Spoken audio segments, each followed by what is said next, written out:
kalau kita lihat sekolah yang sudah ada fasilitas internetnya itu sudah hampir 80%, sekitar 77% sudah yang ada internetnya ya. Itu SMA SMP?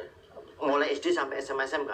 Tetapi memang yang agak berat itu memang di SD karena daerah banyak yang bukan karena faktor fasilitasnya, tetapi memang infrastrukturnya yang nggak ada, yaitu listrik sama sarana untuk masuk internetnya di sana sudah memang belum ada di situ.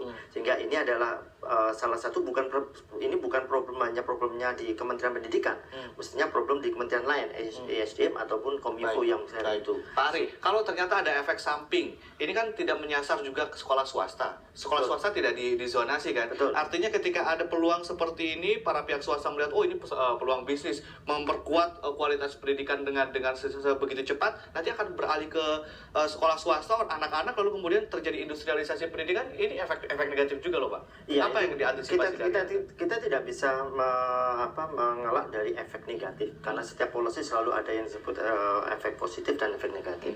Efek negatif sesuatu yang seperti itu kita tidak bisa mengelak ya. Tetapi dengan adanya zonasi ini, itu adalah sekolah-sekolah negerinya ini itu akan jadi lebih kompetitif karena siswa-siswa tidak mengumpul pada siswa-siswa yang smart itu tidak mengumpul pada satu sekolah aja.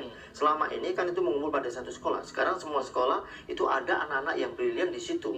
Tetapi bagaimana memaintain anak-anak ini menjadi lebih baik itu bukan sesuatu yang sederhana. Nah, ini yang memang harus dikerjakan bersama-sama di situ. Kalau ternyata key performance indicator ini tidak tercapai, apakah akan dirubah lagi kebijakannya? Dan mungkin ya bukan merubah, tetapi kita perbaiki ya. Jadi kita nggak mungkin menyelesaikan suatu masalah dalam satu tahap sekali, nggak. Pasti akan kita evaluasi, kita adakan perkembangan bagaimana dan gitu kan. Kalau merubah total rasanya enggak, karena zonasinya karena masalah rayon dan tidak rayon aja waktu saya zaman sekolah itu berubah-ubah terus Pak. Artinya akan ada satu angkatan dua angkatan yang saya merasa jadi korban rayonisasi nih. Iya, memang saya juga sama pada satu rayonisasi, tetapi itu setelah kita rasakan, saya sebagai orang tua sekarang anak saya itu sesuatu yang menyenangkan buat saya, karena saya sendiri tidak memaksakan anak untuk sekolah favorit. Bagi saya adalah anak sekolah di mana saja yang dekat itu, dan anak saya lebih cepat pulangnya itu jauh lebih. Tapi anaknya yang mau yang sekolah favorit. Ibu Uni mungkin sedikit saja sebagai closing statement, apa rekomendasi dari Anda terhadap Kemendikbud dan juga kepada para orang tua murid?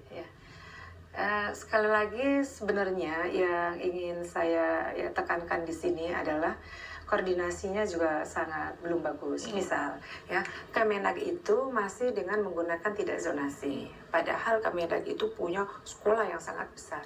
Menarik tadi untuk menghindari swasta akan jadi akhirnya orang tua yang merasa saya memilih swasta saja yang bagus. Iya, yang bagus. Karena jadi industri pendidikan. Iya, jadi karena itu saya berharap bahwa sudahlah, standarisasi ditentukan oleh kementerian, ya, berkoordinasi dengan daerah. Daerah melaksanakan untuk menekan efek yang luar biasa, karena orang tua untuk apa? Karena kan ada anak juga merasa tidak termotivasi jika misalnya standarisasinya itu belum tercapai. Jadi ini niat yang bagus, ini niat terus bagus banget loh. Ini bayangkan, quality education for all.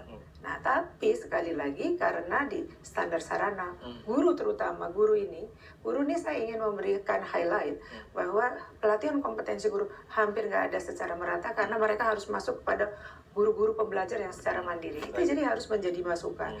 Kemudian waktu, kalau lagi membuat policy jangan mepet-mepet supaya bisa diinternalisasi. Ada kajian, mungkin simulasi sehingga ada pro dan menyampaikannya, jadi tidak membuat agak gaduh gitu kan. Jadi dan satu lagi Mas, sebenarnya kan apa key performance indicators-nya ya?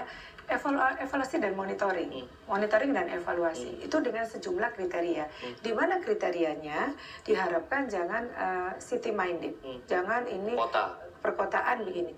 Harus diupayakan didorong. Ini kan maksudnya untuk mendorong kualitas dari daerah-daerah supaya maju. Saya kira itu yang bisa saya. Kita berharap tentunya sekolah-sekolah yang tadinya tidak favorit harus dijadikan favorit oleh pemerintah dalam waktu dekat. Jangan sampai nunggu waktu lama. Ada beberapa angkatan yang kemudian mungkin ya bisa curhat nanti. Aduh, saya kok ngerasa jadi korban, jadi rayonisasi dan juga tidak seperti Mas Adi lagi jadi korban ya. Baik, terima kasih Pak Ari dan juga Bu Uni telah berbagi waktu bersama kami di Metro Pagi Prime Time.